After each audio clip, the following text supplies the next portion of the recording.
نہیں سکتا، اور جو نہیں ہوا یہ ہو ہی نہیں سکتا۔ یہ ایمان اور یقین ہے جو بندہ مومن کو بچاتا۔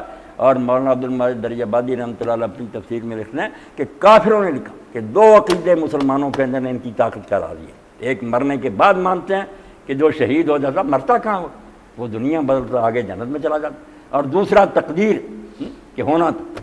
ایک شخص نے مضمون بھی پچھلے دنوں میں لکھا، وہ سعودیہ میں رہا بہت دیر، بادشاہوں کے محلوں میں سارے، تو وہ کہتا ہم ایک صحرا میں جا رہے تھے، بہت طوفان آ گیا، بہت طوفان، اور صحرا ایسا کہ بس راستے بھی لوگ نہیں پھر ڈھونڈ سکتے تھے، نشان مٹ جاتے تھے، مگر وہ خوش بھاگے جاتے تھے۔ عرب جو تھے نا، ہم غمگین تھے، وہ بھاگے جاتے تھے، اور جب بات ہوتی تھی مکتوب مکتوب مکتوب لکھا ہوا، ہاں بس یہ ہے عقیدہ۔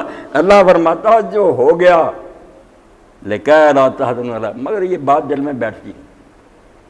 تلسی بات چرج ہے، من نہیں بند آتی۔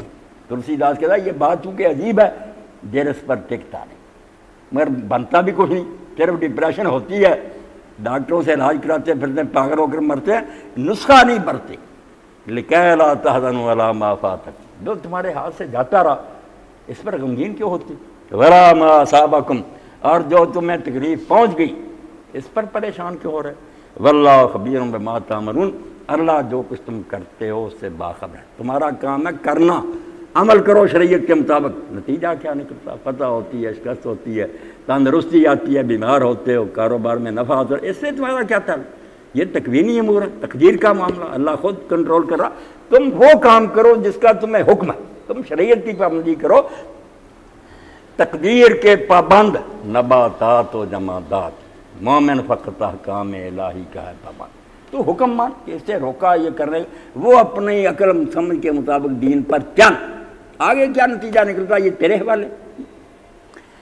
ثم انزل علیکم من بعد الغم امنۃ نعاسا، اللہ فرماتا پھر اللہ نے بڑا کرم کیا، سارے کچرے نہیں گئے، ورنہ کافر اس پر سوچ لیتے اور کر دیتے تو ختم کر سکتے تھے۔ اس غم کے بعد اللہ تعالیٰ نے پھر تم پر تمہارا خوف دور کرنے کے لیے نیند اتاری۔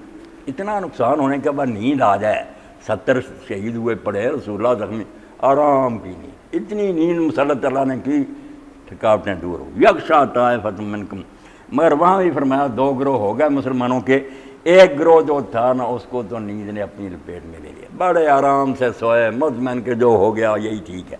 وطائفۃ قد اہمت انفسہم، تو کچھ کو اپنی پڑی رہی، انہیں نہیں نیند آئی، وہ کہتے رہے پتہ نہیں ابو سفیان اب بھی آ جائے گا، اب بھی آ جائے گا، کیا بنے گا، وہ فکر میں رہے۔ یظنون باللہ غیر الحق ظن الجاہلیہ، یہ ظن کی بات کرنی کہ اللہ اپنے بندوں کے ساتھ ان کے گمان کے ساتھ ہے، یہ حدیث پاک جو ہے اس کو اتنا غلط استعمال کیا کہ اللہ تعالیٰ موم کی ناک ہو گیا۔ ہر مرئی کہتا ہے کہ اگر بت کو بھی کوئی سمجھ لے یہی مدد دیتا تو اللہ اس میں دے دے، تنے پتھروں رب نے پایا، تنا پتھر کو پوچھتا تھا وہاں ہی خدا اس کو مل گیا۔ یعنی کہتے ہیں اللہ بندے کے خیال کے مطابق ہے، جس طرح یہ سمجھ لے ویسا ہی سلوک کرے گا۔ میں سمجھ لوں اللہ انصاف کرنے والا انصاف ہوگا، میں سمجھ تو اللہ نہیں کسی کو پوچھے گا، چھوٹ جائیں گے سارے۔ حدیث رسول کو کیا معنی پہنا دی؟ اللہ رب العالمین فرماتا ہے یہ ظالم جو تھے، ظن تو ان کا بھی تھا، مگر ان کا ظن اللہ کے بارے میں منافقوں کا، بزدلوں کا ظن الجاہلیہ، برا گمان تھا۔ گمان تو ان کا تھا مگر برا گمان۔ یظنون باللہ غیر الحق ظن الجاہلیہ، جن کو نیند نہیں آئی دین کو